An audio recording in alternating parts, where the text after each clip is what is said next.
U.S. Navy history arriving. Welcome back to the U.S. Navy History Podcast. I am Dale, and I am joined by the XO, the man with the ghost in his attic, Christoph. Hello, everyone. It's a benign ghost, very friendly. No worries. I am safe. I know that's what you're all concerned about. Good to reunite with all of you.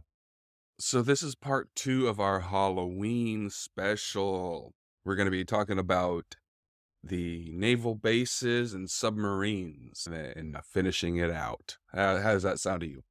This sounds pretty good. I really enjoyed part 1, and it makes me want to take a tour of the U.S. and visit these places. I mean, I'm sure naval bases may be a little bit off limits for me, but it just sounds cool.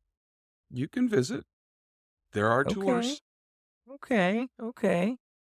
Yeah, there's always ways to be able to visit the public facing areas. Okay. Well, now my excuses are dissolving, so now I probably really have to commit now. You do. Thanks, Dale. All right, so are you ready to get underway? Oh, yes, sir. Let's do it. All right. So we're going to start in Pearl Harbor. We have to. So a little bit about the history of Pearl Harbor, just a smattering of history. The naval base dates back to the 19th century, when the U.S. military recognized its strategic importance as a natural harbor in the Central Pacific. In the late 1800s, the U.S. established a coaling and repair station at Pearl Harbor, which set the stage for its future use as a naval base. When the United States annexed Hawaii in 1898, it further solidified Pearl Harbor as a very, very important naval outpost, because it's right there between the U.S. and Europe. So in the early 20th century, Pearl Harbor went through a significant development when they constructed dry docks, fuel storage facilities, and, the rest of the naval infrastructure. And this location made it a crucial hub for the U.S. Pacific Fleet and the key outpost in the Asia-Pacific region. So, you know what happened December 7th, 1941, correct? It's infamous. Yes. For those that may not have studied that yet in school, this was a launched military strike on Pearl Harbor by the Japanese Imperial Navy. It was a very devastating attack, and it caused a significant amount of damage to the U.S. Pacific Fleet. It almost completely wiped out the fleet. 8 battleships were sunk and or damaged, which included the USS Arizona, which is still on the bottom and is a memorial now, which you can go see, Christoph. Yeah, I actually would like to do that. I know that ship went down with all hands on deck, and that's very tragic every time I think about it, and I think it's appropriate that they made a memorial for that. It wasn't exactly all hands, Okay. but it was a significant portion of the. So in total, over 2,400 Americans were killed, and more than 1,100 were wounded in the attack. Now, what normal sources don't tell you is that there were quite a few civilian casualties as well. But this attack is what had the United States enter into World War II. And of course, this decision by the Japanese at this point in history, this was a profound decision that had a very profound impact on the course of the war. I was just thinking about kind of the build-up to this. I know there was a lot of isolationism, given what happened in World War I. A lot of people were not wanting to get into World War II at all. We were willing to help and assist England from a military material standpoint, but with no people. And this really swayed things. I mean, from a public perspective of what we should do. Yeah, you're exactly right. Up until World War II, the United States had throughout the entire history, had a very isolationist attitude. And then, yeah, once World War II kicked off, we supplied supplies, ammunition to Britain and our other allies over there, including the Lend-Lease program, which was our old boats that we sent over to the United Kingdom for their use in the war. Old And boat is better than no boat. right. Now, we did have personnel over in the United Kingdom, and there were volunteers from the United States Air Force, or at that time, the U.S. Army Air Corps, that did fly sorties during World War II before the U.S. actually entered World Hmm, War II. But they I they flew under the British military. right. So in the wake of the attack, the Pacific Fleet actually recovered very quickly and rebuilt. We were back up to full strength within a year. That is incredible. That is the shipbuilding and motivation on the West Coast. Mhm. Was that a Kaiser Permanente? So here's what I know. Every time I hear somebody from California talk about their health system, it's usually related to Kaiser Permanente. They're like a big hospital thing now. But originally, they built ships. Like they built warships for World War II, and they were such a big complex that they needed their own on-site hospital because, as you can imagine, building ships can cause a lot of accidents. Yep, And so when the war wound down, they just had this humongous health infrastructure, and that's kind of the direction they went. And I was like, huh, what a cool history. I factoid. didn't know. Yeah. So that's they were pumping out ships like crazy. Yeah. Many of the ships that were damaged and weren't sunk were repaired quickly. And also a number of ships were refloated, repaired, and put back into service. Yes. And of course, the naval base in Pearl was very heavily reinforced.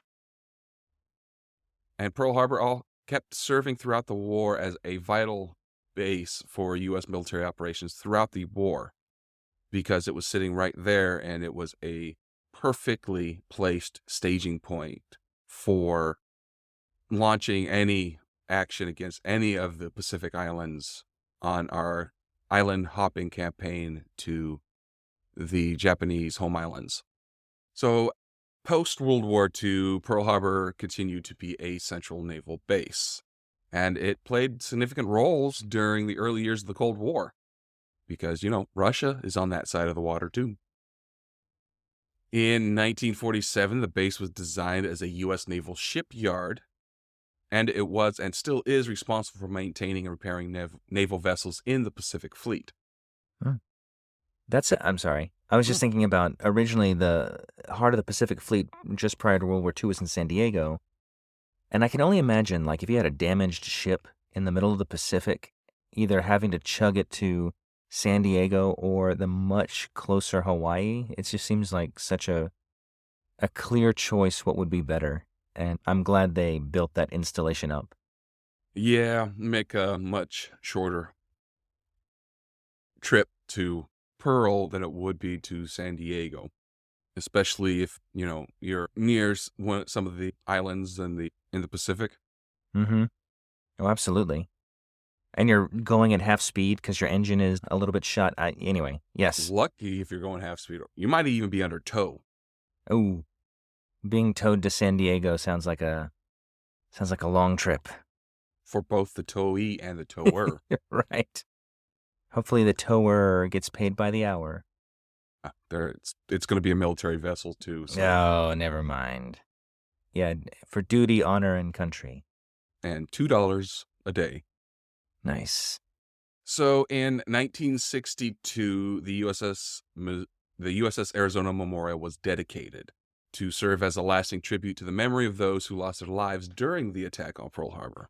And visitors today can take a ferry to the memorial, which is piloted by the United States Navy. And the memorial spans the sunken battleship USS Arizona to serve as a symbol of remembrance and reconciliation. So you will be able to stand over the Ooh. USS Arizona.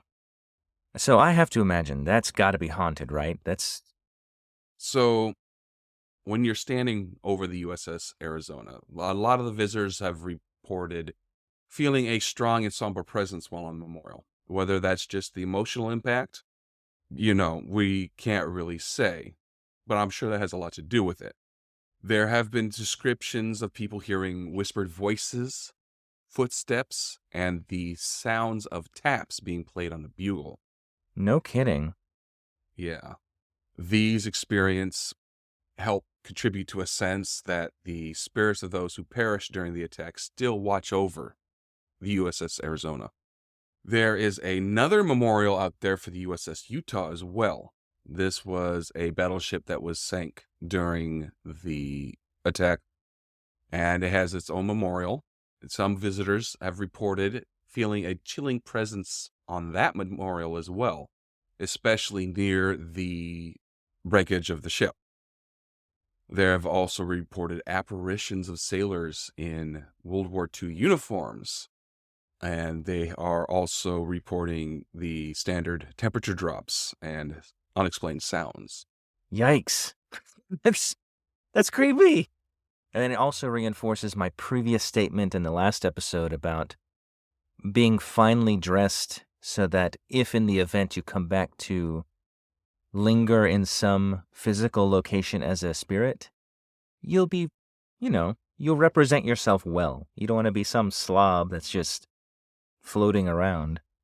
That is why, dear audience, that Christoph always dresses to the nines. Oh, that's right. This is an audio medium. They can't see me. Yes, absolutely. Tuxedo today. Complete with tails. Mm-hmm. Now, survivors of the attack on Pearl Harbor have occasionally shared their experiences as well. They've reported hearing whispered conversations and voices when no one else has been around, and they have attributed these whispers to the spirits of their fellow service members who perished during the attack. The Pearl Harbor Visitor Center is also reported to be touched by the spirits. I knew it. The center provides information about the attack and the history of the harbor, and some visitors have claimed to experience unusual cold spots and unexplained sounds while exploring the exhibits and learning about the history. And the visitor center is absolutely wonderful experience. There are lots of exhibits, there are artifacts from that time period. So if you have a chance, go see it. There's even a new exhibit for virtual reality. No kidding. Yes. I experienced that the last time I went. Nice. I'm glad to see they're investing in that. You know what I mean? They are. So in addition to the memorials, there are witnesses of reported phenomena while on the waters of Pearl Harbor. There are reports of ghostly ships and unusual lights.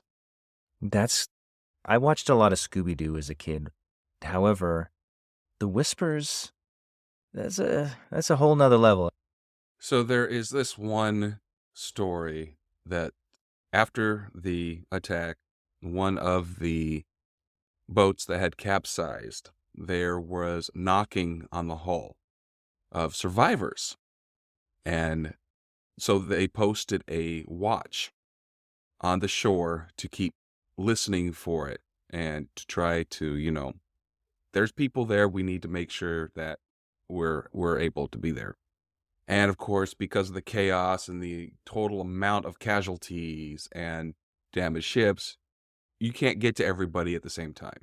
Unfortunately, by the time they were able to get there, the guys inside that hull had passed away. Apparently, to this day, if you stand at the spot where the watchstander was, you can still hear those knocking. That's chilling. So just to finish up with Pearl Harbor, all these encounters are not specifically negative. The encounters often create a sense of reverence and remembrance because this site is a place of reflection and it honors the memory of those who perished during the attack. It allows the visitors to be acutely aware of the sacrifices made by their service members and the civilians who were there on that day. Now, it also has a special connection to the survivors who visit Pearl Harbor to pay their respects and connect with the past. And for them, the site is not just a historical location like it is for our generation and those that come after us. It is a place of deep personal significance. And the ghostly encounters can be emotionally stirring to these heroes because they evoke memories of the loved ones and the camaraderie of service. And as a matter of fact, a lot of these people find solace in visiting these memorials, which means that the encounters are not fear inducing. They actually provide a sense of closure and connection to those friends and shipmates that were lost. I think that is super important. There's something very significant about remembrance and taking the time to just remember what happened, remember who was there, how they met their end and why. Just I'm glad these memorials exist. Yeah, they foster an understanding and empathy among the visitors who go and visit these places because this was a terrible thing that happened that hopefully they will never experience anything like that. So they help individuals connect on a personal level with the history and the people who were there. And Yeah. it also creates a deeper appreciation for the significance of the site itself. Yeah, I think it really brings a lot of life to what happened outside of, like, if you read it in a book, that's one thing, and you can know the facts of the attack on Pearl Harbor, for example, or what the Japanese did or where the ships were. But when you're at the memorial, you see names associated with who was affected. And I think, man, that always gets me. At the Arizona Memorial specifically, there is if when you board the memorial, if you go all the way to the rear, there is the entire wall is covered in those names. Whoa. Top to bottom, left to right, port to starboard. I will have to see that when I go. So let's move on to the East Coast at Norfolk Naval Shipyard. This is in Portsmouth. I have been there twice, undergoing evolutions. This was established in 1767, and since Whoa. then it has played a crucial role in the construction, repair, and maintenance of U.S. Navy vessels. It's older than the U.S. Navy. Yeah. It was originally founded as the Ghost Sport Shipyard in 1767 by the British Royal Navy. Ah. During the Revolutionary War, it was destroyed by the British to prevent it falling into the hands of the American rebels. Was that And via arson by any chance? drink. You're right. In 1794, the U.S. Navy took control of the shipyard, renaming it Norfolk Naval Shipyard. And it's been that ever since. So over its long history, it has made significant contributions to national defense. For instance, during the War of 1812, it was instrumental in building and repairing ships for that war. Nice.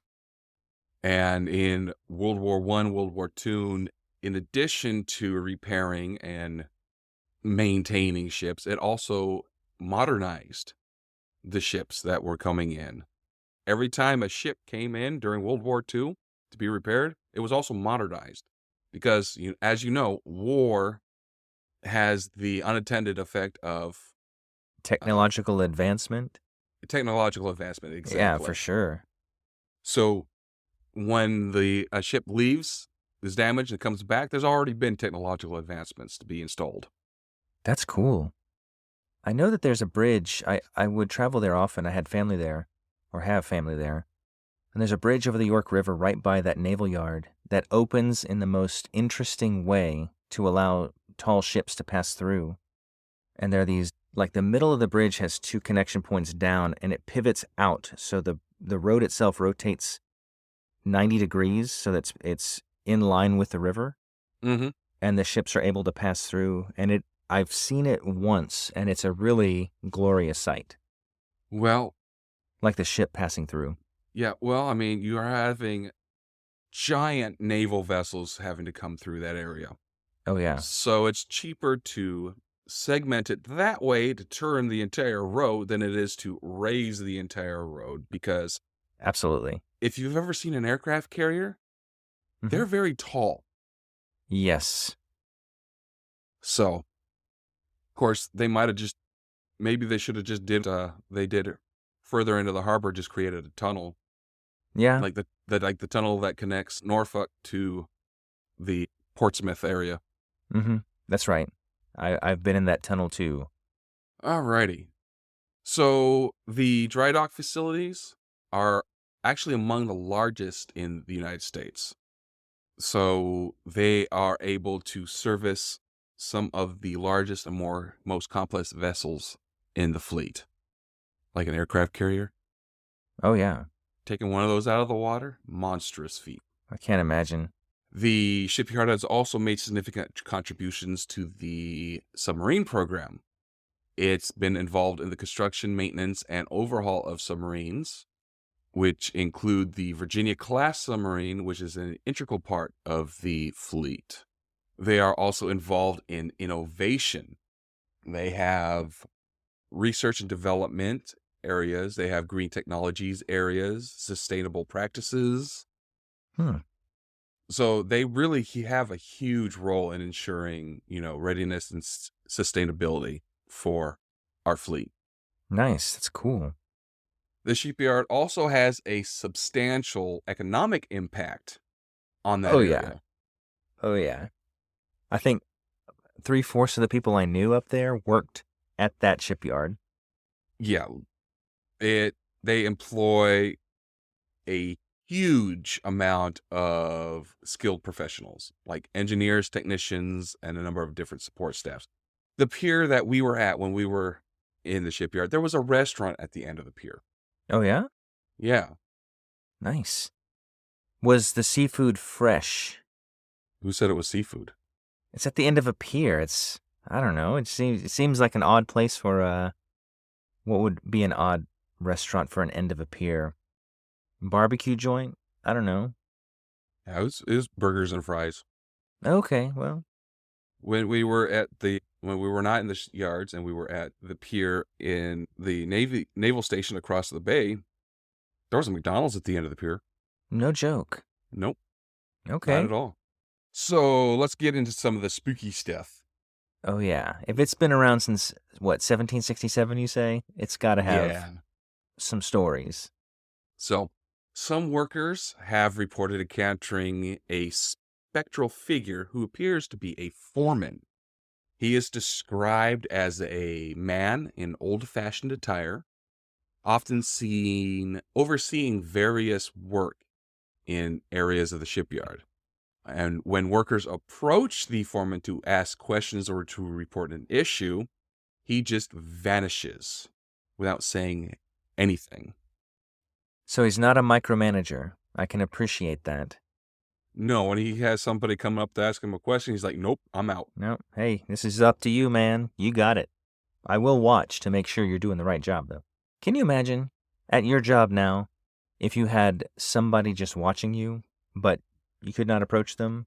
That'd be a ghost, I mean, specifically, not like a remote Yeah. overseer. Well, what you know what I do for a living Yeah, yeah. now.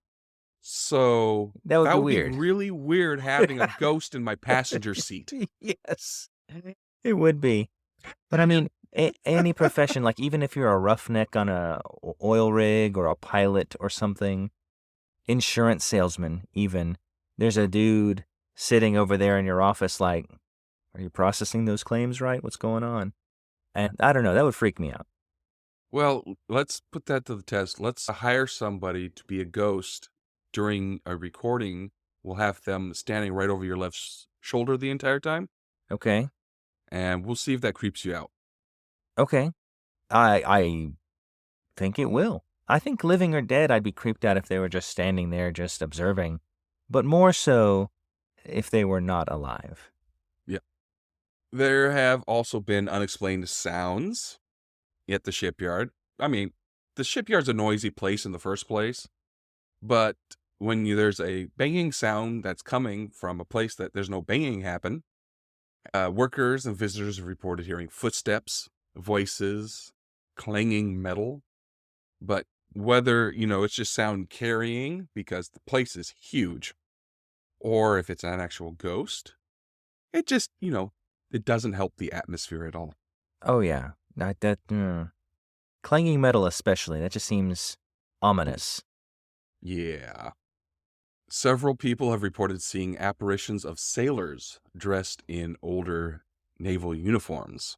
These figures are often seen walking along the docks or near ships in dry docks. While nobody knows who these guys are, they speculate that these could be spirits of past naval personnel who served at the shipyard. Now, the shipyard also receives decommissioned vessels for dismantling and recycling a lot of times. Okay. So, workers aboard these ships have recounted encounters. They've seen tools moving on their own. They've heard whispering in empty compartments. And they feel cold spots in areas that, should be warm.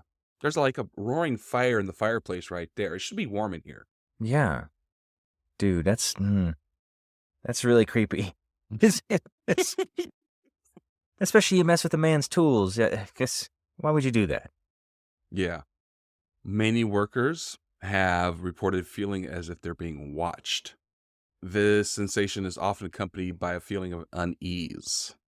And it's really difficult to try to explain these away. Yeah, for sure.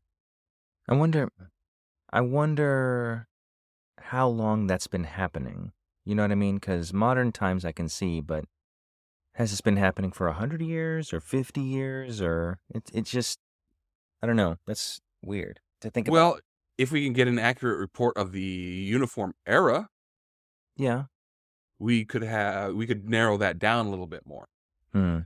I should dress not in a tuxedo with tails then because that's not characteristic of this time frame, and so that could be any time. Yeah, I'll have to especially dress modern. they'll expect you to be a ghost from the 1920s when That's everybody wore right. tuxedos. That's right. Nobody wore tuxedos in the late 20 or early 21st century. This it's much older. Now, some people have experienced malfunctions in their electronic equipment as well, like their radios and their navigation systems in the area of certain ships and or dry docks. So the so you know the history of this facility stretches all the way back to the 18th century. It has had a crucial role in you know naval operations ever since.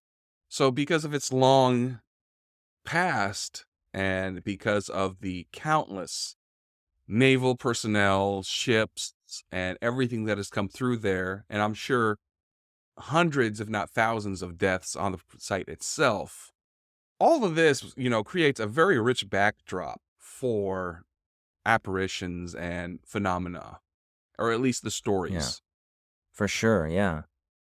I mean, even if you're a sailor injured and you're on the vessel, and then the vessel comes to port for repair or whatever, and you die in port, that's just more, I guess, spiritual energy in that place. Right. But it is also a very stressful environment as well. So, because of the high demand of repairing, building, all the work that's going on, the maintenance, the repair, this atmosphere and the pressure that these guys are under might have a little bit to do with, these sightings. Oh, I see. Like, they're already stressed out and fatigued, and they may see or hear something that's a little bit weird, or did I put my wrench there? Or did I put my wrench there? Or I don't Exactly. know. Because, those guys are doing 12-hour shifts. The shipyard never sleeps. Yeah, that would be pretty rough. So that, could be an explanation, but, Yeah. Well, let me ask you a question. Are guys in the Navy pranksters? yeah. That could contribute some things as well, I imagine. Maybe. Here's the thing, though. Every industry has the pranksters. Oh, that's true. There are greater concentrations in some industries, I would say. Yeah, but yes, everybody has to do something to try to, make the Lighten the day go more interesting. That's To what I keep telling my boss, but It's like, oh my lord, this is the 100,000th rivet I've had to put in today. Hum. Ooh, my buddy right next to me. Let's put a match in their boot and light it on fire. Make yeah, it more interesting. that's right. All right, so let's travel to the West Coast to San Diego, to San Diego, the naval base in San Diego specifically. It is a very vital and very busy naval base. There are, of course, a lot of spooky stuff that happens there as well. For instance, the haunting of the USS Recruit. The USS Recruit is a Yeah. landlocked training ship located at the base, and it has a few ghostly tales of its own. It is not a functional ship, but is pretty much just a concrete structure built to resemble a battleship. Okay. But even though nothing on there works, there are visitors who have reported hearing the sounds of ghostly sailors marching, phantom footsteps, and even whispered voices on the quote unquote ship. Hmm. Do sailors march? I know Yes. army marches. Okay. That's just not something I've heard very much of. Thanks for clearing that up. Yes. In any military service, you are marching. I see. There's less marching after basic training and you're actually, at your assigned posting, Right. but they're still marching. Okay. Yes, obviously I've not been in the military myself. Now, there are some accounts from personnel that involve a ghostly figure of a gunner who is said to have met a tragic end during a munitions accident. He is described as appearing in old style naval attire, and some people have claimed that they heard the ghost whistling while walking to the docks. That's more specific than whispering, because whispering you can't necessarily make out, but whistling is, you can hear the tune. Yes.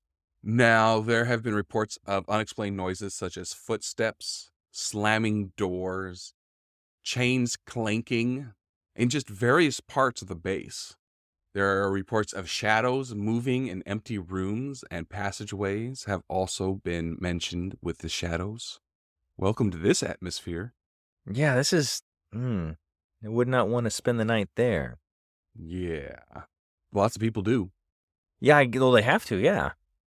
So, since the basis history goes back to the early 20th century, it has seen a lot of people coming through there.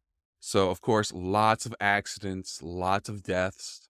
So, all of that, you know, and because of the crucial role that that base has played, this, adds to the context for having all these eerie stories.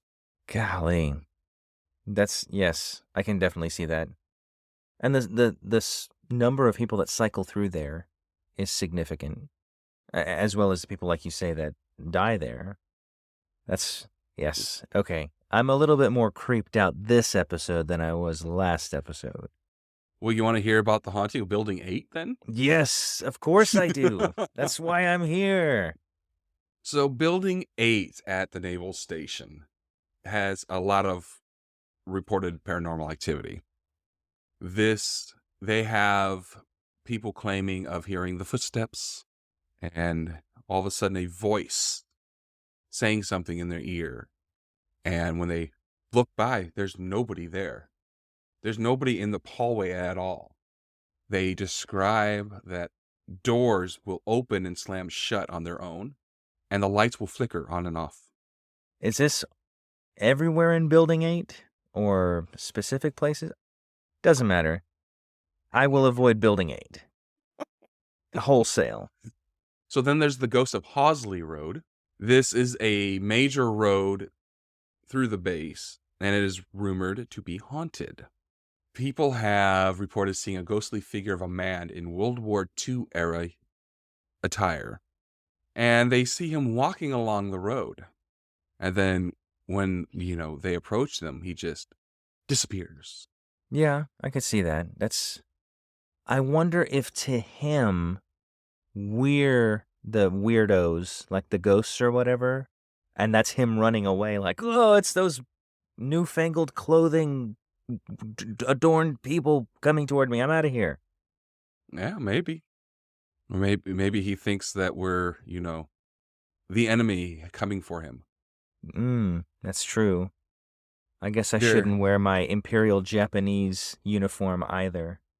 No, that would be bad in going for a World War II ghost. Yeah, exactly. So no tuxedo, no Imperial Japanese uniform. You're really limiting my wardrobe, Dale. Well, I mean, I'm sure we would love to see you in it. Oh, imagine I die in the Japanese uniform. People would be so confused. All right, well, you know what? Whenever we are able to do a live show, you're in the Imperial Japanese uniform. What?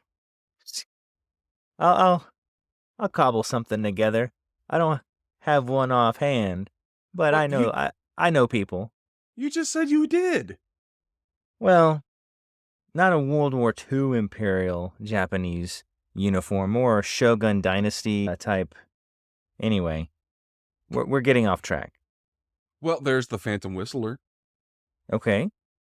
Sailors have reported hearing a distinct whistling sound, especially at night. But when they go to investigate and find the source, they are never able to find it. That is so bizarre. It's always just over there. It's just over there. Whenever I remind my younger kids, hey, it's time for bed. I'm almost at the end of this level. The chapter's almost over. It's just right. So I get it. There is the Cursed Anchor. Cursed Anchor. Tell me about Yeah. that. Well, there's an anchor on display. All Navy bases has an anchor on display. Okay. But this one is rumored to be cursed. According to the legend, sailors who have touched the anchor have experienced bad luck or misfortune.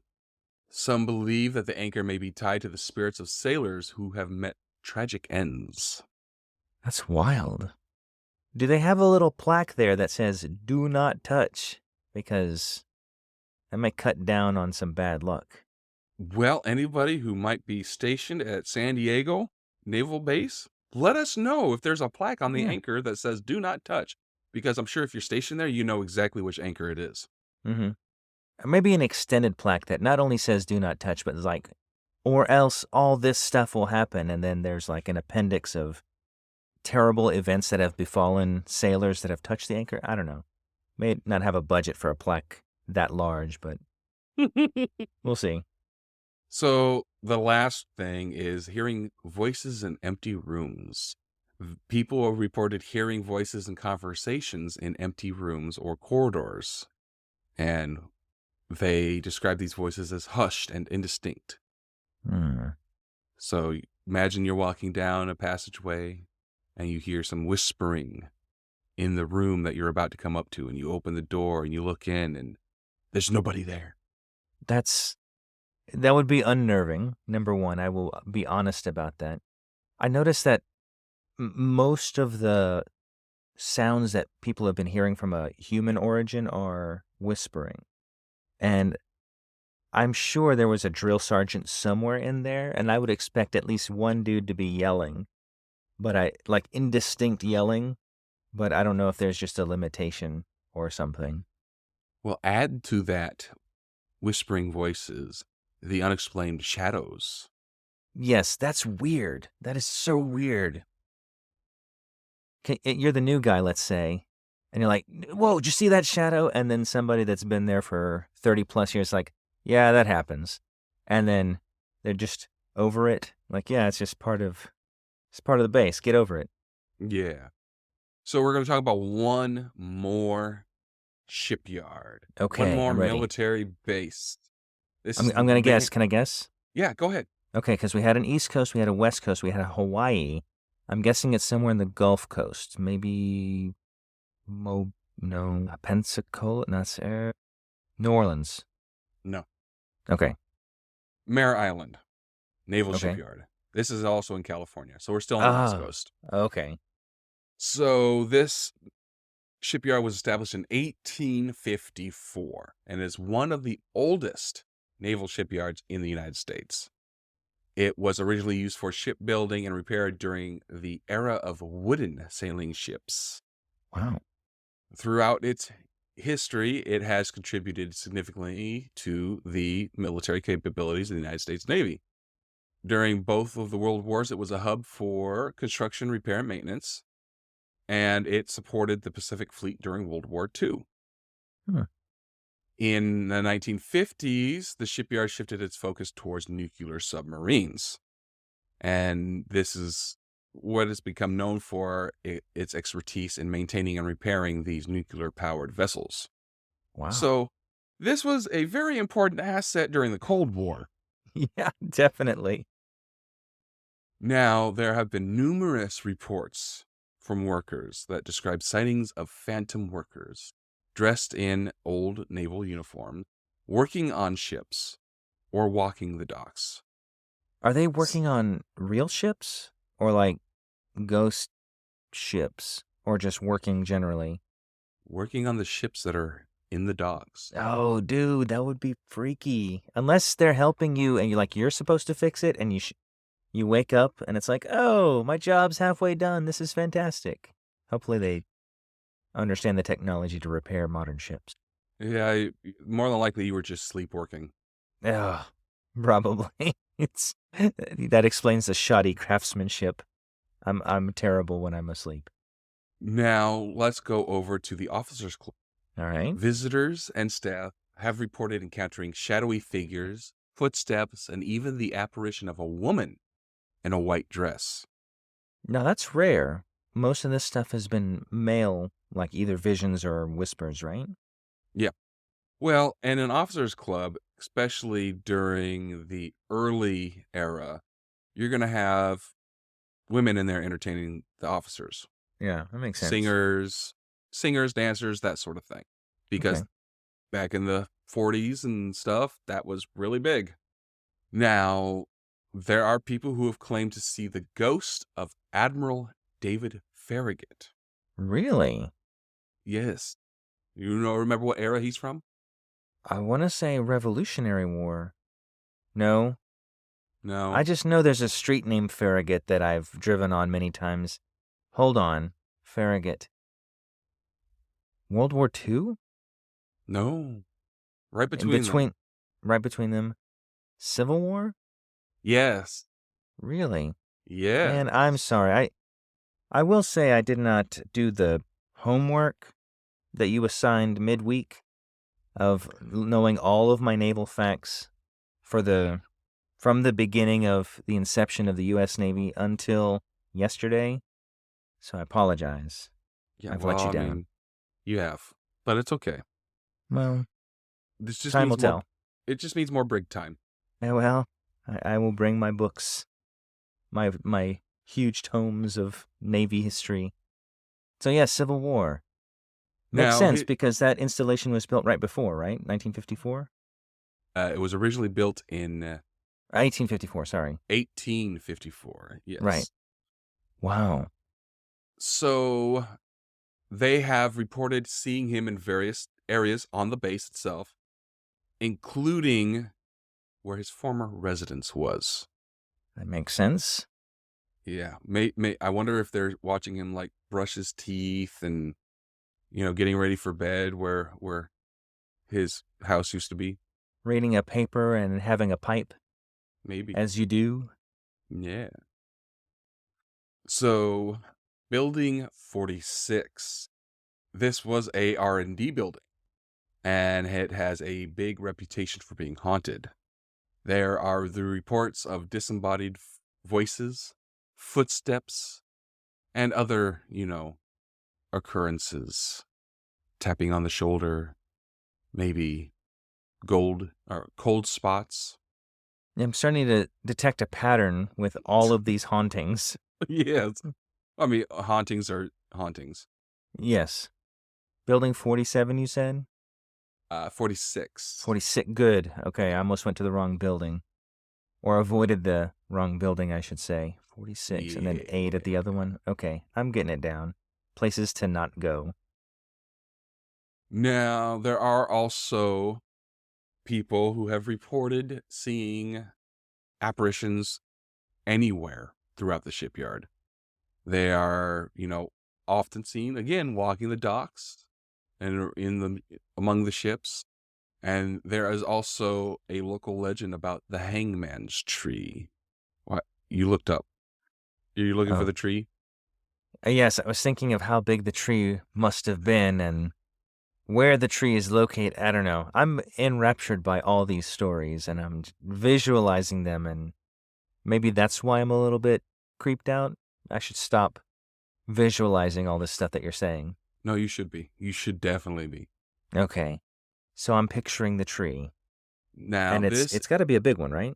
yes, this is where there supposed to have been executions that have taken place. So there are reports that the tree is haunted. Maybe seeing ghostly apparitions of men swinging by the neck. Duh. That would be weird. Weird is too light of a word. That would be disturbing. Yes. So the naval shipyard is now decommissioned. You can actually go and see it, any part of it, right now if you wanted to. Whoa. No way. Whereabouts in California is that? Is that like a San It's Mare Francisco Island. Bay? Yeah, well, I don't know where that is. Is that off the coast of Los Angeles or San Francisco, maybe? It is Vallejo, California. Ah, okay. I thought you knew your I was too busy your cramming my U.S. Navy history, and I didn't get to my U.S. geography vis-a-vis naval installations. mm, So that's all my right. bad. So if you go up, so if you're in San Francisco, you can take 80 across the bay to 580 and go up, keep going up to 80 again. Take 29 237 south, and then take Walnut Avenue, and you can take that all the way down to Mare Island Naval Shipyard. Okay. Do you know exactly where you are now? I do. I do. And in fact, I estimated it was probably around San Francisco just because I know the gold rush in 49 caused an influx of infrastructure to be built in that time frame. So that's in that general region and time span. So, So that is where we're going to end it for today. We're going to do a part 3 because we still have submarines to talk about. no dang. Sorry for being so creeped out. No, it's absolutely fine. You're supposed to be creeped out. Okay. And we get to do this again on and tight enclosed spaces underwater. Whew. So, Christoph, would you like to take us out? Yes. So, number one, as always, thank you so much for listening to this podcast. We depend on you to listen to it. Otherwise, we're just talking into the ether just to hear ourselves talk, and nobody wants to do that. We want to engage with you. And so, on that note, if you would like to send us a note, there's a couple of ways you can do that. You can email us at usnavyhistorypodcast@gmail.com. We're also on Twitter/X or Twitter X. I'm not sure how to say it again still. X Twitter. Yeah, I guess, yes, formerly Twitter. X Twitter. There we are. That's what I'll call it from now on. US N History Pod is the handle. And if you want to be even more interactive than that, we have a Discord you can join. You can find that in the show notes. We're also on YouTube, so you can listen to us via that avenue. And wherever you listen, please make sure you rate us and leave a comment so we know what we're doing right, maybe what we're doing wrong, if anything. And, it's just great to hear from you. And with that, everybody, we're going to wish you fair winds and following seas. Bye.